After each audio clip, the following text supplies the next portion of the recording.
အားလုံးမင်္ဂလာပါကျွန်တော်ခုဖတ်တူကိုပြန်ရောက်ရှိပါပြီအရင်ဆုံးကျွန်တော်တို့ဒီ app creator မှာကျွန်တော်တို့ကျင်ညာရေးထည့်ရမှာဖြစ်ပါတယ်ကျင်ညာရေးထည့်ဖို့ကဒီ ADS ကိုနိုင်ပေးရမှာပဲဒီပေးပြီးတော့ဒီမှာကျွန်တော် ADS ကိုထည့်မှာဖြစ်တဲ့အတွက်ဒီ ADMove account ဖွင့်ဖို့လိုအပ်ပါတယ် account ဖွင့်ဖို့က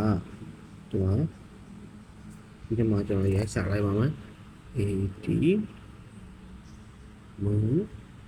ADS ကိုရိုက်စာလိုက်ပါရိုက်စာပြီးရင်ဒီမှာနော်ဒီ ADMove ကိုနှိပ်ပေးပါနှိပ်ပြီးရင်အကောင့်မရှိတဲ့အကောင့်ဖွင့်ရမှာဖြစ်ပါတယ်ဒီ guest style ကိုနှိပ်ပေးပါနှိပ်ပြီးရင်ဒီမှာကျွန်တော်ကအကောင့်ဖွင့်ထားပြီးတဲ့အတွက်ကျွန်တော်ကဒီမှာapp ကိုနှိပ်ပြီးတော့ဒီ app ကိုကျွန်တော်ပေါ့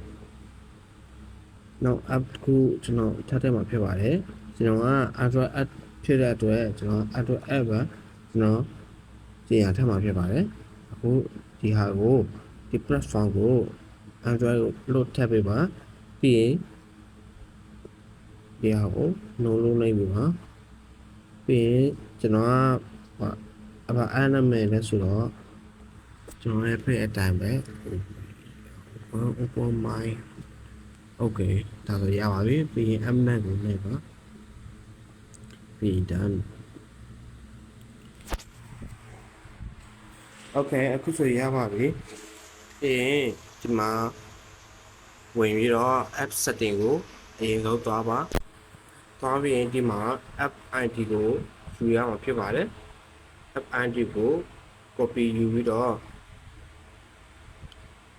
app ID ကို copy ယူပြီးတော့ဒီ app creator တွေကိုပြန်ထည့်ပေးပါ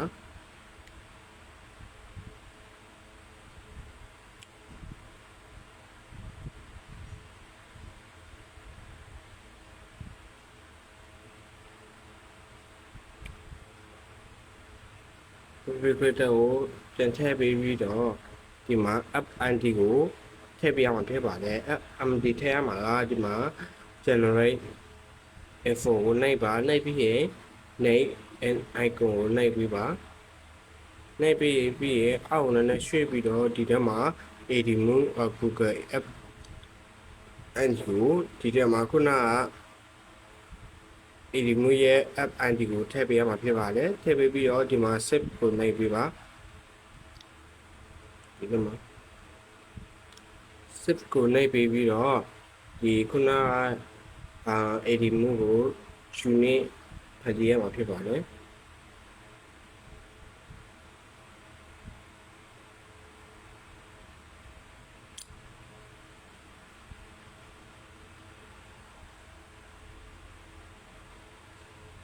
ခုနကကျွန်တော်ရဲ့ app ကို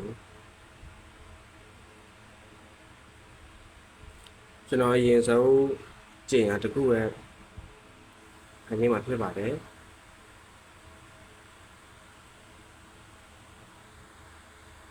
ဒီထဲမှာ ISTR လို့ပဲဆိုတော့ကျွန်တော်တတ်မှတ်မှာဖြစ်ပါတယ်ပြီးရင်ဒီထဲမှာဒီ unit ကို copy ရမှာဖြစ်ပါတယ်ကျွန်တော်ပြန်ကြောင်းကိုလိုက်ပြပါတောင်းလိုက်ပြီးတော့ခုန AD creator ကိုပြန်လာရမှာဖြစ်ပါတယ်ပြန်လာပြီးတော့ဒီ ADS ကိုနှိပ်ပြီးပါနှိပ်ပြီးရင်ကျွန်တော်ဒီမှာဖြစ်တဲ့အတွက်ဒီမှာထပ်သွင်းပေးပါပြီးရင်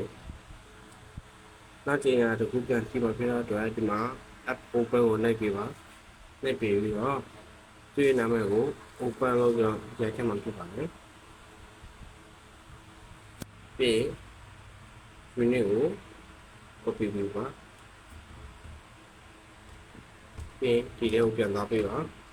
ပြန်လာပေးပါပြီးဒီမှာ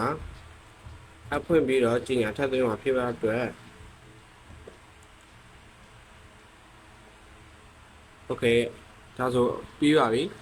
အိမ်ဆုံးစိတ်လက်မှာဖြစ်ပါလေပြီးရင်